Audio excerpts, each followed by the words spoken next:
Hello, nomads, party people, and strangers everywhere, and welcome all of you wonderful people to the big finale for Showcase Reviews.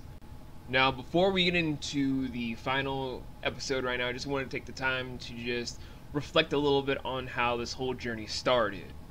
A little bit back in June 9th of 2015, the channel began with this series where we just looked into whatever TV show or occasionally movie and play caught my attention the most and made me want to dive into everything about said product. And I did that when I was first staying with a different family member where we were technically living on our own. Now here we are a year later. I've gotten some really good friends. I've expanded upon getting a greater family thing going on with not only people that I'm biologically related to down to the blood, but even people that I actually feel like we were supposed to be siblings but born through different regions and times. And to just do this entire series has been not only a big pleasure but a giant honor. And yet, the fact of the matter is, this isn't what is supposed to be for the channel now.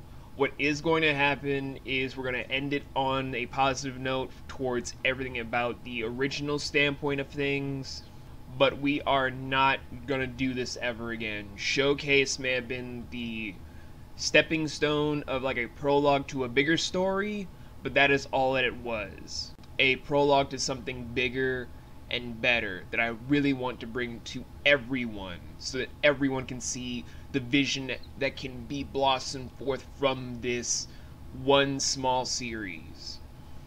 Now that is said, let us now get into the full-on episode, and then tomorrow you guys are going to be getting the actual episode for the season finale of Let's Do Art. That being said, let us dive into the show.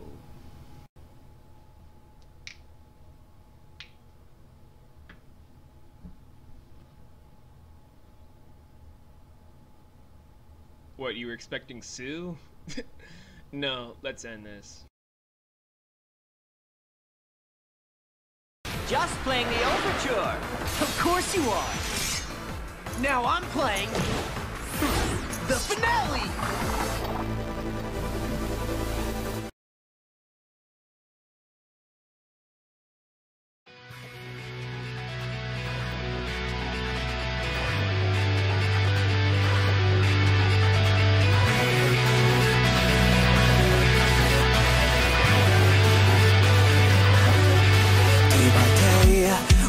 Lost our edge, don't you know? Forgotten is the life we led. Now it seems you don't care what the risk. The peaceful times, they have made us blind. Can't look back, they will not come back. Can't be afraid, it's time after time. So once again, I'm hiding in my room. The peaceful times, they have made us blind. Now you can fly, you never try. You told me long ago, we left the wall outside the gate. So more than ever it's real. It was like a nightmare, it's painful for me, 'cause nobody wants to die too fast. Remember days of grief, now strange for me. I could see your face, I could hear your voice, but the day we met is painful for me, 'cause nobody wants to die too fast. Remember the days we dreamt, it's painful for me. I could see your face, I could hear your voice.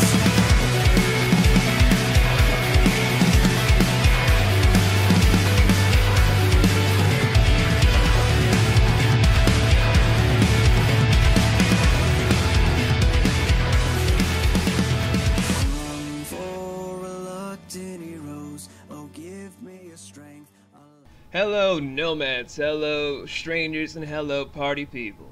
My name is Vermilo, and you might be wondering, where is Tsuna-Vi right now? Shh. Don't worry, we got that part settled. Just follow on what we're doing. Anywho, today is the series finale for Showcase Reviews.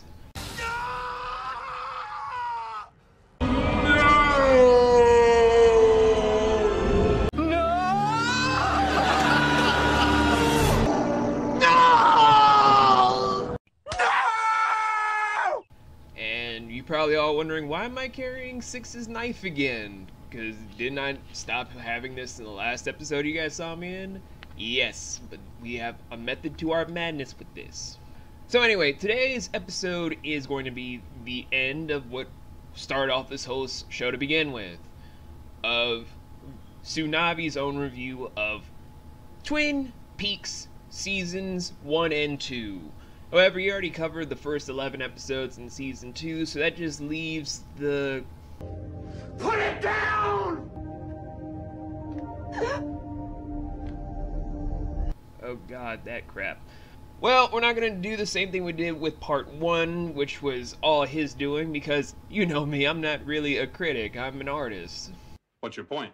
So, I guess instead of doing all the whole commentary over images and over clips thing, I'll just talk to you guys on the real.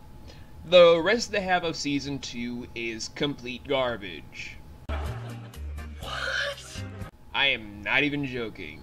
Want to know why I'm not joking? Well, let us dive into what makes Season 2 as a whole so controversial.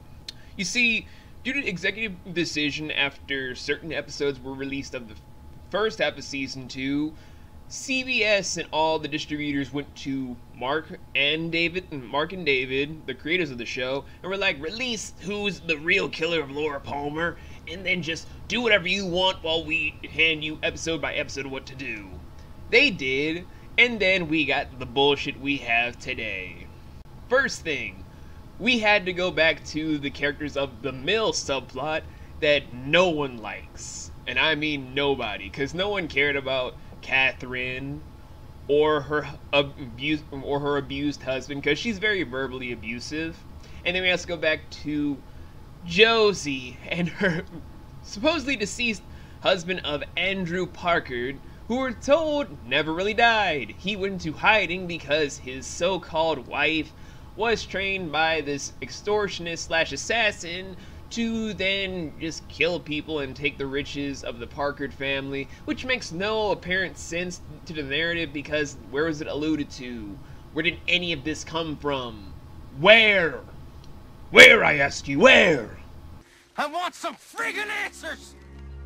And then we had to just deal with that in a way that only Twin Peaks knew how to resolve that entire thing. First with Josie killing her ex-lover before she met with Harry, the sheriff of Twin Peaks. And then how did we get rid of Josie?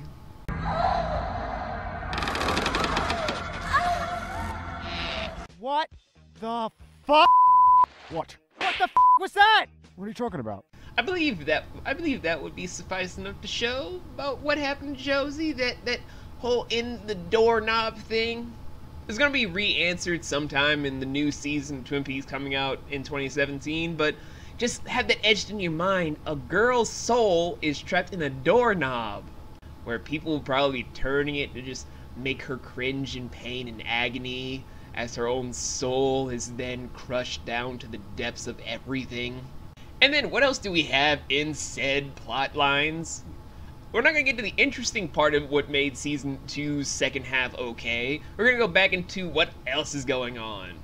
You see, after finding out a lot of the stuff behind what happened with Laura Palmer, her ex-lover James, and Donna's current boyfriend that's on and off again, and then after the death of Maddie, James decides to go out and search for his own meaning in life. So he hops on his bike, drives out past Twin Peaks for about, let's say about maybe 10-15 miles, and runs to this lady that wants help trying to get rid of her husband in this sort of pseudo fake brother that she has that's also secretly her lover, where she sleeps with James to convince him to work for her to kill her husband so that her and her actual lover can take the stuff and then blame James. And then it makes no sense to what we're supposed to be a life-changing journey for James, because it just makes it seem like he's so fucking stupid he gets dragged into everything.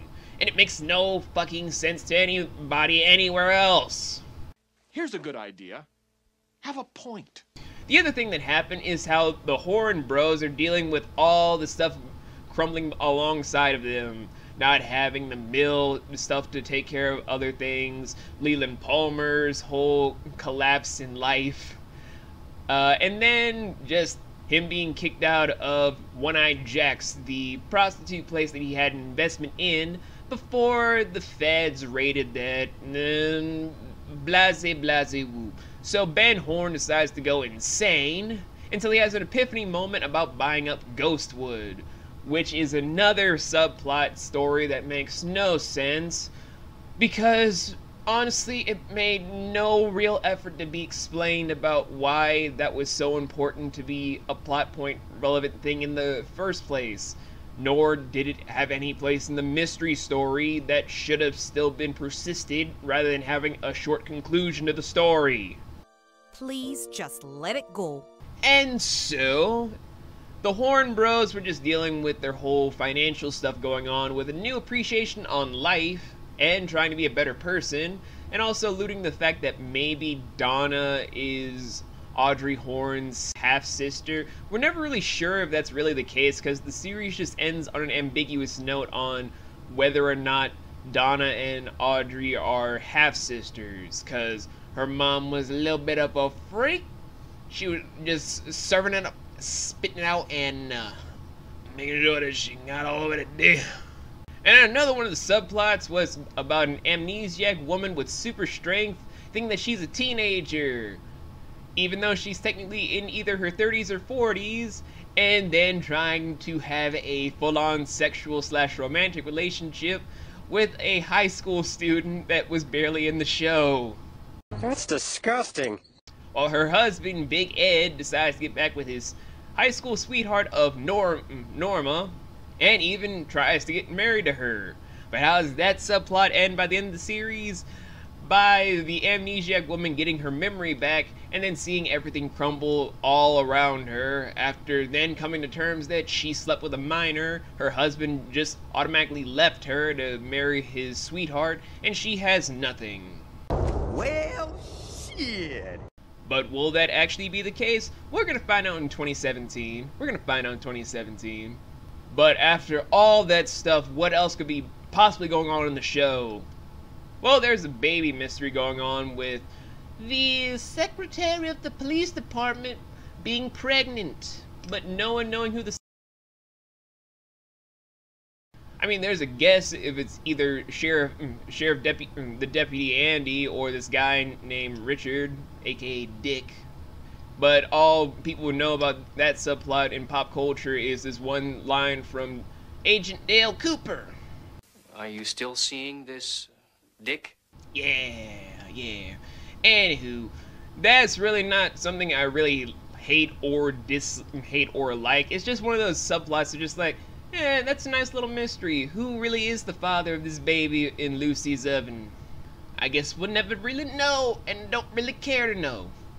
I mean, might be a child that's played by Amanda Seyfried in the upcoming season, so who knows? Who really knows anything about what's going on anymore? You tell me, world, you tell me. Okay. So, what else would be going on in the series that would actually be interesting to portray around the whole world? Because we ain't got no more killer for Laura Palmer's mystery, so what could be more interesting in the whole spectrum? Stop! What the hell are you doing?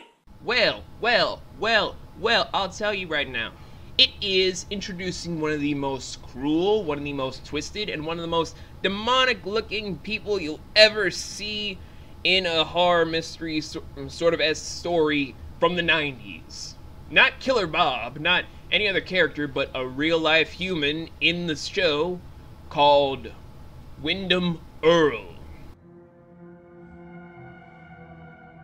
And Wyndham Earl has this one storyline about a backgammon thing between him and Coop that progresses throughout the entire remaining part of the series that's so developed, so engrossed, that it leads into one of the biggest mindfucks in the finale that I swear to God I wish I could spoil for everybody, but just thinking about it right now, about how twisted and tore up and how misguided everything was. I mean, just look at some of the clips that go on throughout all the mindfuckery.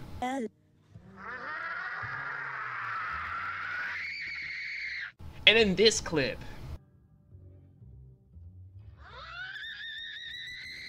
And then that clip. Annie? And then this clip. And then that clip.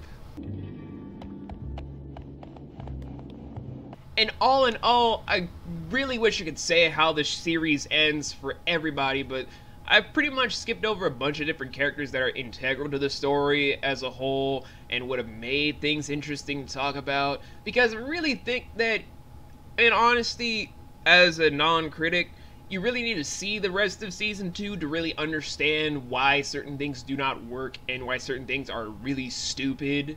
Because, honestly, Twin Peaks had a lot of great potential. It really did. It had a lot of good moments with it, a lot of great stories, and a whole bunch of good material that could have gone into several different seasons and made it into a more huge cult icon right now. It could have been a whole lot of bigger and better things, like even having an expanded universe like Star Wars has had.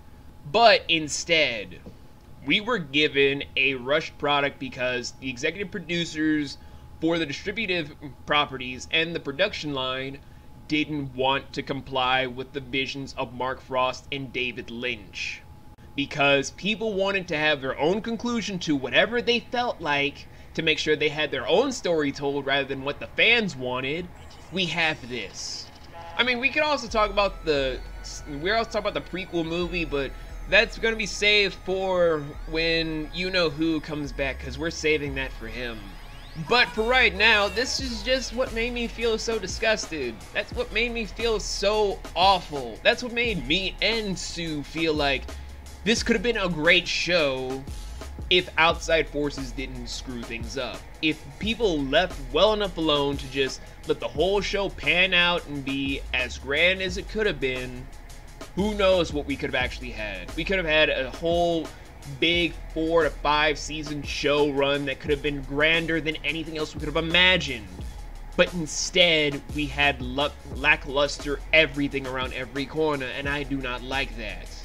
That was putrid, that was wrong, and quite frankly, because of what we're getting in Season 3 on Showtime, I expect the highest of highs for all things David and Mark on all of this for Season 3. And if you guys want to know any more about this stuff, I mean, we have this one person that's subscribed to the channel called The Log Sadie that talks in great detail about anything Twin Peaks. Her stuff is in the description below, and you can also check out more stuff on Twin Peaks Unwrapped, the big podcast that's filled with a lot of great hosts and different guest stars that talk a lot of things Twin Peaks. They're in the description below as well. It's not just me that has a certain opinion about this whole thing. It's a giant community of Twin Peaks reviewers that want to talk about how great this show has been and what it could have been. It's not just my own opinion, it's everyone's opinion. And you have one too. So if you guys want to dive into the whole show and just talk about the whole shebang on your own, I advise that you do, because there's a lot to talk about. But if you don't, and you guys just want to know my own solo opinion on it, not Sue's, not Six's when he comes back, just mine own, I will tell you. Throughout the entirety of all Twin Peaks as it is right now, for Seasons 1 and Season 2, excluding the prequel movie that explains a lot of the plot holes that people had, even if they weren't happy with how they were explained, I would say Twin Peaks itself gets a greatly deserved 11.95 out of 13. And giving it a A-. Yeah, I think that sounds fair. Not because I hate it, not because I super like it, not because it's one of my favorite weird, obscure shows, but simply because it deserved it. But why only a 11.95? Why do you think outside sources ruining a good thing going on? Oh, well, anyway, guys, this is gonna be the last time you see me for a while, because after I toss this to that bipartisan party over there, oh wait, you guys can't see that. After I toss this knife over, I'm gonna go back in McKee form for a while, because I need to finish up on some business that really should have ended a long time ago. So anyway, take care all of you lovely nomads, party people, and strangers everywhere. I've been Vermillo, and I'll see you guys in maybe a couple months.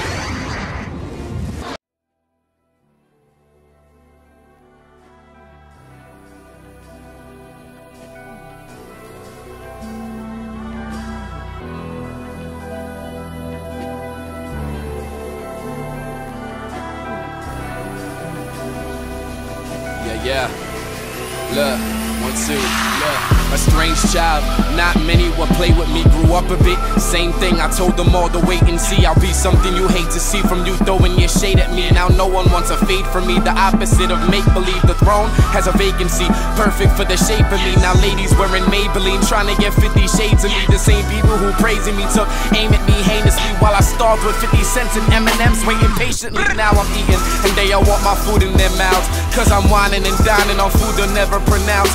Fly and physically fit on a Lear wing, doing pull-ups with a beauty, with an accent and designer clothes from Europe. Bitch dweller turned deity, the flip is such a miracle. A demigod now, though y'all once called me minstrel. It's pitiful, y'all wanted me to drop, but now I'm this guy that won't stop until I cop and rock my pair of McFlies. I wasn't nothing to y'all last year, why the fuck am I something now? Cause I proved that I'm the man here. Shit, that's the reason that they hunt me down. Everybody said I ain't shit, funny. Now I'm living and it ain't shit to me. Shedding tears with a hand on my chest, cause having the last laugh is the best. Rock with me, look. Snacking on mangoes, showing the way the game goes. It's strange though, now that I'm unchained like Django. There's a million eyes on the very way that my chain glows, and a bit of bitterness residing in my brain, bro. Hello, my name's Stefan, the nigga you people were stepping on. The nigga you pushed to the brink of snapping and running up at you with weapons drawn. But a couple of questions I need you to answer, now that it's us and the rest are gone. Don't worry about feelings, cause none of you fuckers have ever once given your shoulder to rest upon. Now, why was I not acceptable? I tried for your friendship, in your eyes I was a vegetable, neglected by the rest of you. Now I'm pouring my heart out when I was kind, set aside. Now y'all riding by the smart mouth.